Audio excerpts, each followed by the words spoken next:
হচ্ছে AGT live 24/7। This is AGT Live 24/7.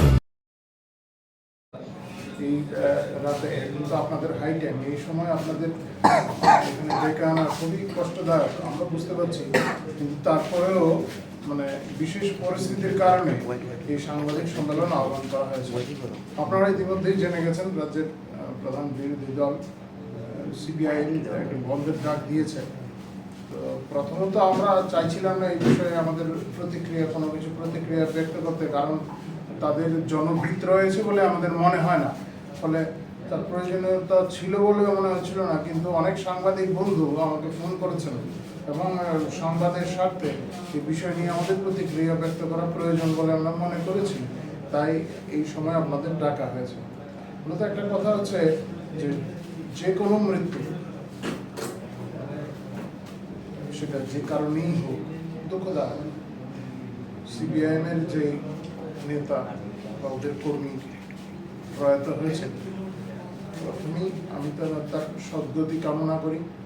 আমাদের পার্টির প্রত্যেকটা কার্যকর্তা ওনার আত্মার প্রতি সদ্গতি কামনা করি এবং ওনার শোকসন্তপ্ত পরিবারের প্রতি আমাদের সমবেদনা রয়েছে। মৃত্যু নিয়ে আমরা ব্যথিত, কিন্তু তারপরেও আমরা বলতে চাইছি এই ঘটনাটা কিভাবে ঘটেছে তা নিয়ে পুলিশ স্বাভাবিকভাবেই তদন্ত করবে।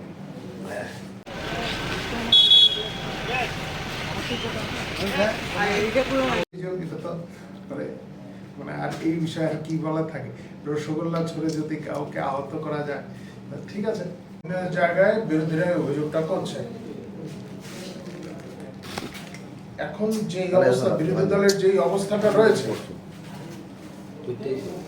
এই অভিযোগ করা ছাড়া তাদের অন্য কোনো গত্যন্তর। নির্বাচনে আমরা জয় সম্পর্কে সুনিশ্চিত। ত্রিস্তর পঞ্চায়েতে আমাদের জয় হবেই, আর বেশি সংখ্যক মানুষের ভোট নিয়ে আমরা জয়ী হব। কিন্তু জয়ী হওয়াটাই আমাদের মূল লক্ষ্য নয়।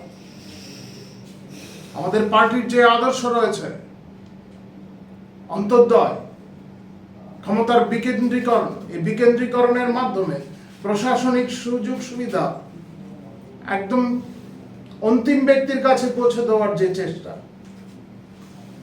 সেই লক্ষ্যে আমাদের সাফল্য আনা, সেটা এই নির্বাচনে আমাদের